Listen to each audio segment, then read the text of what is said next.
Hello, San Antonio and the world. Thank you all for the likes, shares, supports, and continuing this journey with us here at True 10 Crimecast. This is a two-part episode, so make sure you listen to part one and then head over to part two. This is the first time Michelle Barrientes-Vela will be speaking her truth and sharing her story with the world. Thank you again for your support, and remember, stay safe, San Antonio.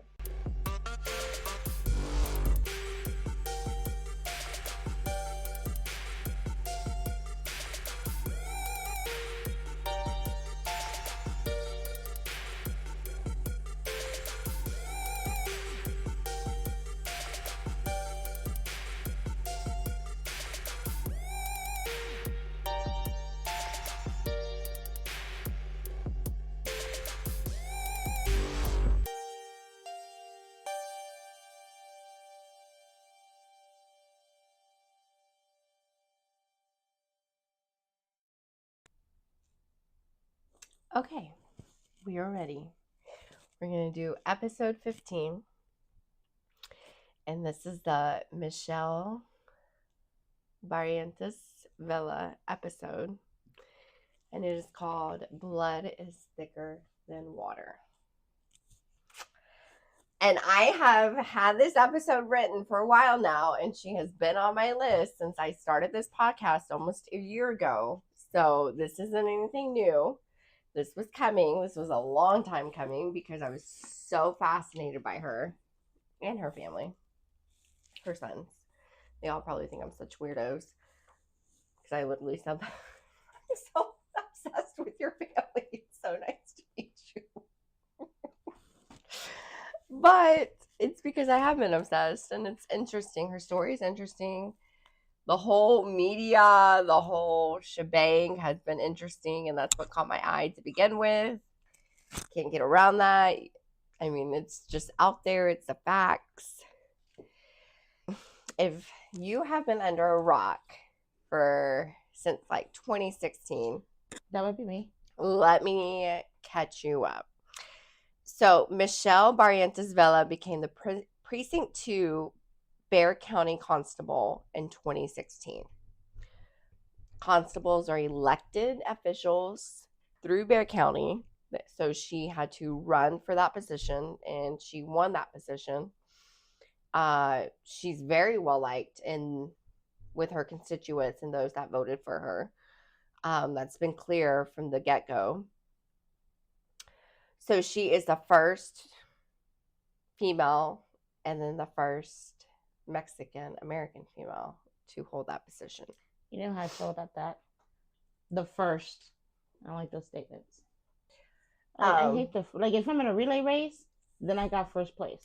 If somebody got second place, that's when you count first. Well, to be the first female and first Mexican American to hold that position. And I think that says a lot, especially in Bexar County, when this is a very male-dominant, male-run. So she held office for 3 years. And within those few years, she really did shake things up. Often, it was reported that she was conflicting with her Precinct 2 colleagues and those that worked beneath her. According to some who worked with her, claimed that she created a very toxic work environment. Barrientes was questioned in regards to her misuse or lack of handling of public money.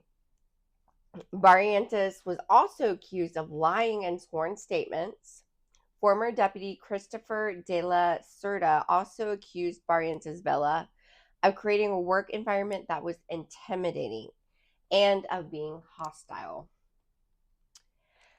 And in 2017, Leonicio Moreno sued Vela, accusing her of making sexual advancements toward Moreno during a law enforcement seminar in Galveston. The lawsuit alleges Vela joined deputies in a hot tub, and Barrientes went on to have Moreno and another deputy arrested on perjury charges, eventually resulting in both of those accusers losing their jobs. But through the appeal, they were both reinstated after they ended up suing her in the county, and so they ended up getting their jobs back. Barrientos in her interview discusses all of this. She goes into detail, explains what happened, what didn't happen, explains how these officers lost their jobs, how they were brought back in, but then also the consequences of losing their jobs and then being brought back in, and then what the after effect of that was. So all these allegations against her quickly triggered Bexar County commissioners to start an investigation on her in 2019, which then led to a raid on her office by the FBI and the Texas Rangers in September 2019. Again, in the interview, she goes on and she talks about what happened that day when the Rangers came and FBI, and what happened when she spoke to the commissioner and what happened when she spoke to the sheriff and the after effects of that as well. So not a month later, but Barrientos decided that she was going to be running for Bexar County Sheriff. With that, she was kicked out of Precinct 2 position and her replacement was put in. She thought she hadn't officially said she was running. She said she was going to run, but the commissioners took that as her official statement of saying she was going to run. So you can't run for an office and be in a certain position. So they automatically were like, okay, you're out of Precinct 2. If that's what you're going to do, you're out. And that's what they did. They kicked her out, and then she was just running for Bexar County Sheriff's. After the county commissioners told her no, she then flipped the switch and stated that she'd be focusing on running for sheriff, and she was happy to move on from her Precinct 2 job. And that was her quoted saying in the news. That's what she said after all that went down. So all the while, the district attorney's office was working on a criminal investigation against her. Fast forward to February 2020. The grand jury found that there was enough evidence from the raid, and Barrientos was indicted on felony and misdemeanor charges. According to Bexar County records, these charges included aggravated perjury, which basically means lying, tampering with evidence, which they accused her of tampering with money logs or cash logs, and official oppression. So this also included an arrest of a former captain under Barrientos, with evidence including a family that claimed that Barrientos forced them to pay $50 an hour to her and a deputy to enjoy their stay at a park during Easter holiday. So, the county runs the parks, and then they rent out these pavilions, right, at these parks. And Easter is huge in San Antonio. All the parks are open. You can camp out there, whatever. So this family came forward and claimed that she was like, hey, give us money for the security or we're going to leave. Or you can't stay here and we're not going to do this. Well, that's what they claimed. In the interview, Barrientos does go step by step of what happened that whole weekend. She does explain it all. She wasn't afraid to talk about that incident. She was very forthcoming of everything that transpired. And of course, again, of the after effects of that as well. After reports of the captain's arrest, Barrientos had stated to reporters that she was the top boss and didn't have to answer to anybody. And that was after they did a whole investigation of the whole park incident and what happened and what was being said, that Bexar County Sheriff's Office weren't allowed in the park, and then she tried to shake down somebody for money. And so she ended up coming out with her own report in front of the courthouse afterwards, and she ended up kind of standing up for herself and saying, hey, she was the top boss. And I don't think that was the best look for her at the time. And I think reports ran with that, as in she was still guilty and then she was acting like she was above the law. Because that's how I took it when I saw that video. And when I first originally saw that video, I thought, oh, damn, she's acting like she fucked up and nobody can say anything to her. But now that I go back and I learned what really happened that day, I'm like, oh, she was just standing up for herself and saying it would take 2 years for Barrientos to actually go to court, which was done with a jury trial. Judge Meza presided over the case.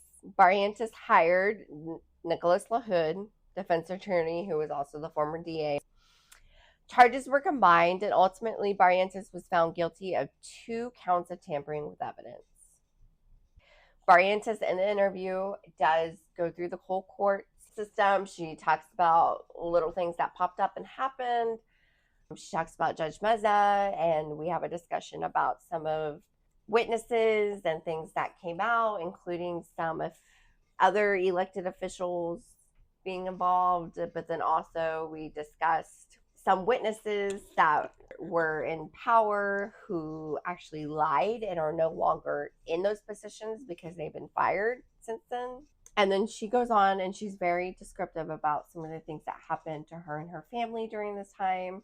Again, at the end of the day, she was found guilty. Then her sentencing would take place a few months later, in which Judge Meza would be the one to sentence her.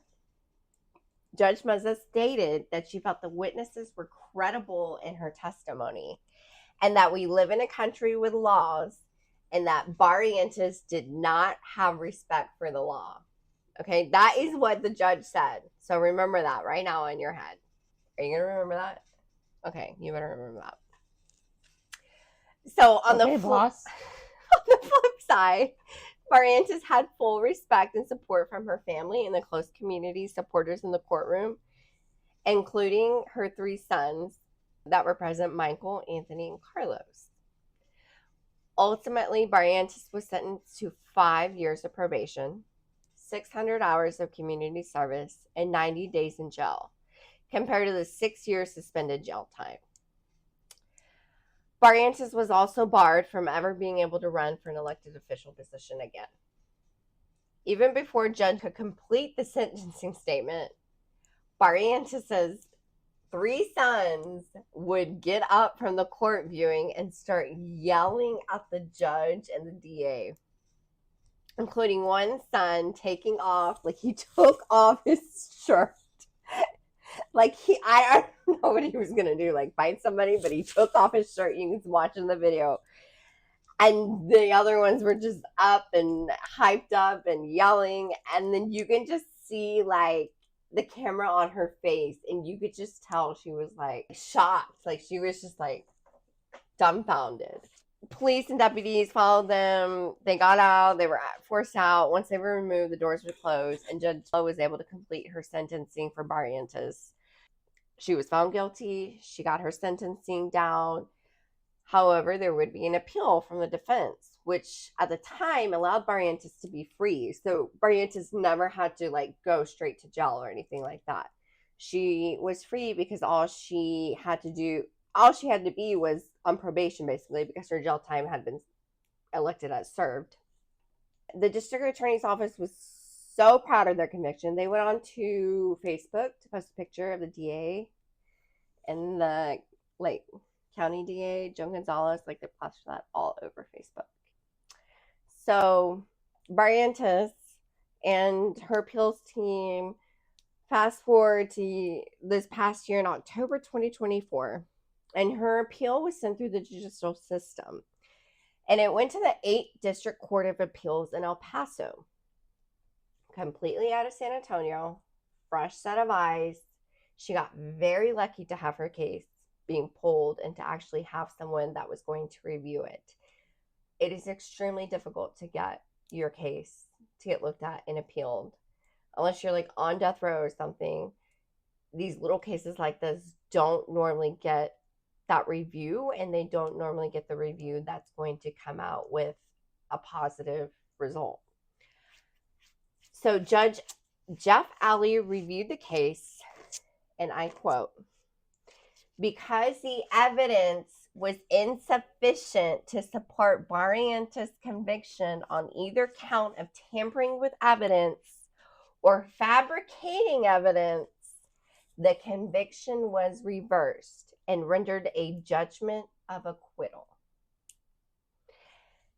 So you have this 8 district court of appeals literally counteracting what Judge Meza said, that there wasn't enough evidence, that nothing was sufficient in providing enough to say that she was guilty. Her lawyer, Nicola Hood, was quoted saying that we maintained Michelle was innocent of these charges, and this was a political prosecution. So Barrientos left that day with a complete clean slate and all convictions overturned. In the interview, she does discuss that. She discusses that day that she got the information from her lawyers and how it felt like a sigh of relief being off her shoulders. For whatever reason, the county DA felt like they needed to counteract that appeal. Again, that's on taxpayer dollars that you have to counteract an appeal that's already been through an appeal. And now you're going to have to counteract that appeal to a higher court system than when it was in the 8th District Court. So now you got to go to the Court of Criminal Appeals, which is just one step lower from the Supreme Court at this point. The DA decided to do that. And this was just this past year, the Court of Criminal Appeals denied to hear further appeal charges from Bexar County DA's office and upheld the Court of Appeals ruling and agreed with the insufficient evidence to support the convictions. So they wouldn't even take their time to look at it at this point. They're like, no, we agree. There's not enough evidence. It's insufficient. Don't waste our time, basically. As of today, she is technically a free woman. Now, the district attorney's office still has that opportunity to, if they just are gun-ho to get her, to still appeal and take it to the Supreme Court. Why you would want to do that for a woman whose sentencing time is 100 hours of community service, I don't know. But if that's what you want to waste my taxpayer dollars on, I guess that's what you're wasting my taxpayer dollars on. So although Barrientos was free, the Barrientos-Vela family was not out of the court system. In April 2024, her 3 sons, Michael, Anthony, and Carlos Barrientos-Vela, were arrested after an altercation with SAPD. It is reported that her 3 sons were at the car dealership with a female who was being taken care of by an ambulance. According to the court's records, all 3 refused to comply with paramedics and police. And when Michael tried to ride in the ambulance with the female, the paramedics refused. From there, all 3 got into physical scuffles with officers at the scene, resulting in arrests and charges including assault of a peace officer and interfering with police investigation. Since their arrest, the 3, of course, were released on bond. And interfering with public duties charges have been dropped. So right now they're just all kind of sitting and waiting for the assault with a police officer. And all 3 are awaiting a jury trial. It was set for March 31st of this year, but it's since then been. That is the story of Michelle Barrientos-Vela. You have to hear her side of the story. She has answers for all of these things. I mean, of course she has answers. But there's also other things that I feel like we didn't know and we need to know. Do I think she is a mess around and find out type of girl? Like, you messed with the wrong person type of person. Do I think somebody somewhere got their feelings hurt by her, or something happened and someone felt some type of way and felt like they needed to get back and get her or something? Or yeah, I think somewhere, somehow that happened. Well, it sounds like she messed around with the wrong person because she went through a lot. That's what I'm saying. And I think things happened and I think things got out of control. And again, San Antonio and Bexar County is run by a very male dominant.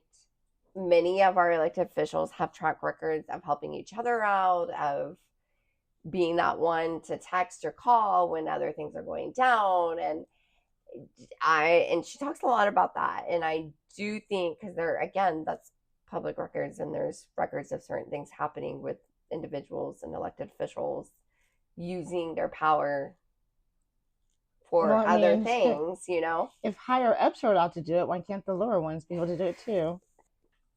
If you murder somebody and you're getting away with murder, well, okay, that's on you. But so at the end of the day, I have to go by what the court says. The court says you're not. Luigi, the one that shot the healthcare dude, right? All these people are donating money towards him, and I know it's totally off the subject, but you're like, if you killed a guy, some people feel like he did right and he shouldn't be charged. Like, you took a life, right? If she's embezzling money or doing whatever she said she did, if it was somebody else, they would have just got community service. Right. So it's someone's word. So it's the judge saying, even the judge that tried her and said that you're guilty gave her a light sentence. Right. She walked out and went home. If it was anybody else, it would have been in an orange suit when they were in court. So your level of status plays a difference in it. And where's the truth at? I haven't heard the interview, so I haven't heard any of her stories or her side. So you hear two sides. They always say there's 3 sides to the truth. Mm-hmm. In some situations, there's 4 sides to the truth, because one side, 2 side, and the truth. Well, yeah, but then when you're dealing with the law, there's still another side, because they're gonna pick and pull out what they want to justify what they're saying. And the judge has a really tough place, because he's got to hear both sides of the story and then decide, according to what the jury's going to tell you too, what the ultimate decision is going to be. Because you can have these 12 people sitting up in the stands and they can get up and say, we find this. But what if the judge says something different? Right. Because he has the final say. And that's true. What if it's different than what they're saying? So that's what I'm saying. Is it facts? Anybody can tell any story, and that is true. We see that all the time, every day. She is a very, like, I'm telling you, like, she's going to tell you like it is. I think she was very proud in her job. I think she took it very serious. And I'm sure somebody somewhere, they thought maybe they could tell her something. And she said, no, you're not going to tell me anything. And I think that's literally probably all it took. Well, yeah. I mean, she's sitting there saying, I'm the boss. Right. So we have who's in office now because of how we act. We have that person in office. That person didn't get into office. We put them there. Well, and I think that says a lot, because one thing I always saw, again, I followed this story from the get-go, and I didn't even know this lady, and I still really don't know this lady, but her story just fascinated me back then, and it still fascinates me now. She had supporters from the get-go. I just posted on social media, and all the amount of people that have been like, I can't wait, let's hear it. Yes, she's a great person, this and that. I'm like, I waited to hear from her because she was very quiet through this whole thing. She had to be quiet. And then when she finally was able to speak, I wanted to hear what she had to say. I was very shocked and surprised at certain things. Other things, no, I wasn't shocked and surprised. Because I voted for the other guy, that has something to do with it, because I was a person under the rock. I didn't know any of this. I don't follow the news. I hear bits and pieces of stuff. 2016 was a long time ago. I don't know what I wore yesterday. So I'm not going to remember. I'm not saying that her case was insignificant because it mattered to her. Right. But I don't know. I mean, when you're going through this, now your kids are going to do this and put you back in the light again. And then while you're going through this in the middle of it, your kids are like acting like Braveheart. You can't take away my freedom, and taking off your shirt and stuff. Like, you should have some kind of. Okay, I'm just gonna let you know right now, if that's you and you're sitting in court and you were wrongly convicted, I'm taking off my shirt and I'm ready to fight somebody for you. You're not helping me by doing that. No, I would stand up and put my hand on the. No, you're not helping, because when she gets acquitted, they're gonna pull up the fact that her kids did this. Mm-hmm. So whatever passes she went through, it should be that she was cleared. Right. It didn't matter what it was. You could say, okay, this is what they tried me for. I told them I didn't do it, and now they say the truth. But when you have crazy things happening, it's always going to be like this dominant male things, because women aren't running for this position. Not because men won't let them or whatever. It's going to be hard to get into it. I'm not saying that she got a fair shake. So a lot of this came at her because she may have done something. They're like, okay, well, it's a woman. Let's go this way. She did this, and everybody's gonna believe it's because she's a woman. She's unstable, and maybe she was on her cycle and she did this. And, like, it's all these other reasons and stuff. When men can be just as emotional, and they have their little biological clocks too. Theirs are ticking just as well. Well, but where's this gender bias it. situation gonna stop? I don't know. And it's not, right? Like I don't. Okay, well, captain of the fire department. Why did he have to resign? I don't know anything about that. Because he wanted to call women pussies. Well, they have a pussy, so they win the game every time. That's what he said. Literally, that's what he said. He had to resign. He was out. This is the same guy that was eating sushi off a naked girl.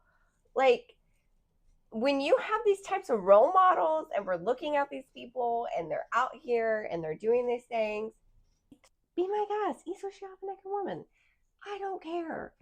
But, when shit comes to light and things happen, you can't act like you're above the law. Admit to it, own up to it, and move on. That's the thing. People want to admit to Any of our elected officials, they're all getting pulled over, DWIs, whatever. You live in San Antonio. What do you expect? We're all at the bars. We're all drinking margaritas. We all like to have a good time. Admit to it, own up to it, move on. Who cares? But why be mad at the people going to these bars and drinking when it's the bars that are offering you the drinks? I know that. Yeah. I drive into your parking lot and get out of my car and come in there and drink. Hey, and Clayton, what's his name? Clayton Perry, that's running for mayor. You know where he got arrested from? Evil Olive. Our favorite place. Shout out to Evil Olive.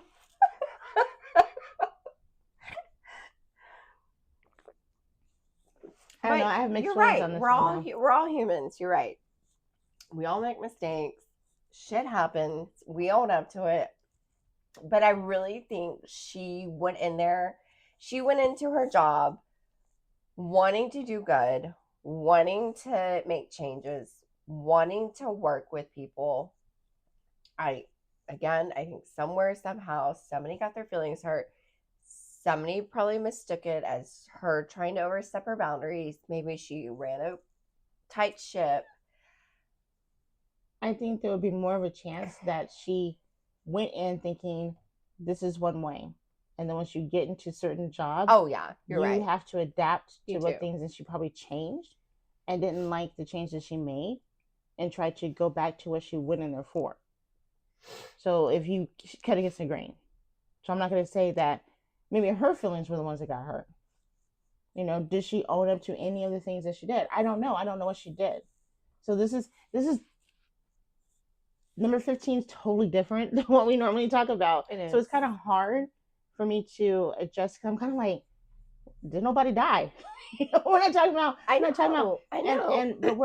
But we're talking about a serious crime here. Somebody that took up from 2016. I mean, on every news and newspaper, and always on there, and always put out there, and that's what caught my attention, and that's why I was always so ingrained. Where was I? If the news had not always put her face out there and had not always pushed this, I wouldn't have given two shits. But the fact that it was always out there, always on there, always there, and I thought, this is so interesting. Why are we listening to this? Why was her sentence so light? Exactly. And why would the DA's office push so hard after an appeal to take it up even further? So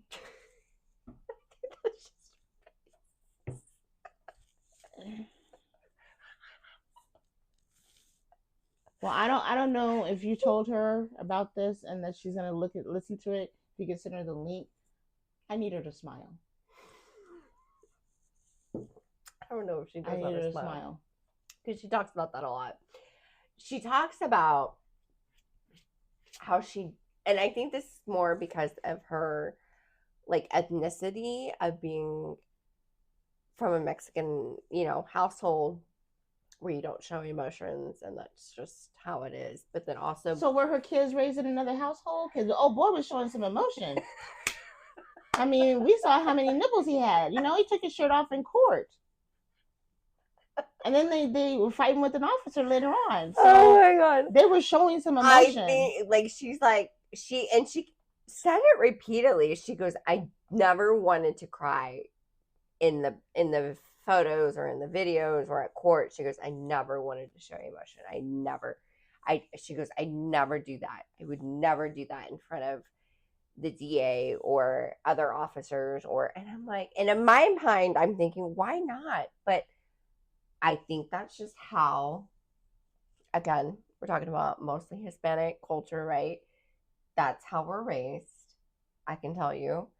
But also the fact that she's in this job environment where you're working with all these males and, these males can smell fear from a mile away and they want to take advantage of it and they want to, use it against you. And so I think that was her mentality of, I don't show any emotion. So again, I have to go back to the whole aspect of God because you're human no matter what. And I get the fact that if I show emotion, then I look like a weak woman and all stuff like that. And I don't know what it's like to be raised Hispanic because I'm not in the Mexican culture like that. I get that, but you're trying to get people to vote for you. Where's the realism? Where's the relief in your face? Like there's just a very strict, stern look. What is our ethnicity mostly around here? I don't know. I go home and I say, I don't know. And so she's preaching to, the choir. And so she's got to present that. And I think that, I really think that plays a big role, especially in our city and the county. I mean, the majority of people that are elected officials are Mexican or have some, Hispanic culture in them. And they're very well immersed in the Hispanic culture. And we've talked about this before. We talked about Mel Machismo. We've talked about how in the Hispanic culture, don't they honor the mothers very well? Like, isn't the mother important? To some extent. Do they not see the females being someone of importance? You're a mom, you're a wife, and you're cooking and cleaning, and that's it. Having babies, and I don't know. I'm still gonna stick by it. Like, your situation shouldn't define you. Absolutely. And I needed to see something. Yeah, I don't think you're ever gonna get that. She got emotional a little bit in the interview for one split second. But that's what she needs to do. She's running. I know. If she's got the opportunity, like, and I wanted to ask her. I wanted to ask her, but I feel like that would have been. I wanted to tell her, like, you need to show more emotion. But I feel like that would have been, like, you know what I mean? Like, rude. Coming from a Hispanic culture. I went to that interview and I said, this can either go, like, in my mind, I'm thinking this can go either way. We could have a great interview and this is going to go great, or she's going to get pissed off and this is going to be done. I walk in. I immediately recognize her sons. Her sons are there, right? And they're like, hi. You sure about the one without the shirt? I don't think I met him till later. Right? But they come up to me and I'm like, hi, I know who you are. Da, da, da, da, da, right? Like, all crazy. And I meet her husband is there. Her husband has been her number one supporter throughout this whole thing. It's the first time that's ever been mentioned. I didn't want to ask. Her husband? I know. And it's funny. Because but even like through the whole thing. Because like you're saying, it's like you're saying, the whole family, everything. But never once did you mention there's a husband. No, I knew she had a husband. Why didn't you? I just wasn't. It's interesting. It's an interesting dynamic between them because he's there and he's supporting her 100. Okay. So, anyways, I go into the interview, right? And I'm like, I don't know what's gonna happen, and I have my stuff, and I'm like, ooh, and there's all of them, and just me. So we're sitting. It's her and her husband is sitting next to her, mind you, and then here are her two sons sitting on the other side, and they're recording their own recording stuff, right? So I'm like, holy shit, I cannot mess this up. Like, I can't mess this up. Like, I'm gonna be in trouble. Like, yikes. So there were a few times where I was like, oh God, like, oh, this is really nerve wracking. But I kept it together, and I'm not like mean or stern, right? I'm just very like to the factual. Hi, and I think that's just what she was comfortable with. And I kept telling her, I said, you don't have to answer anything you're not comfortable with. And I did bring up her sons, and I did bring up the court incidents because that was not written in my questions, and that was not anything I had put in my emails. But I just was kind of teasing the waters to see if she would talk about it. And she talked about it. And so you will take it as you take it, and people will listen as they listen, and some people will agree and some people won't. And that's okay. I mean, this is the first time she's spoken her truth since this all started. I mean, it's not our place here to judge anybody. We don't judge. I am the last person that should be judging anybody, and it is what it is. Is there truth in between there and then? Yeah, there's truth in between there and then. Is everyone perfect in this story? No, nobody's perfect. But again, I don't care about that. I just needed to know, how did we get to where we're at? And why were you in the news so much? You need to be more careful about things. And you don't tell me it's actually, guess where I'm going?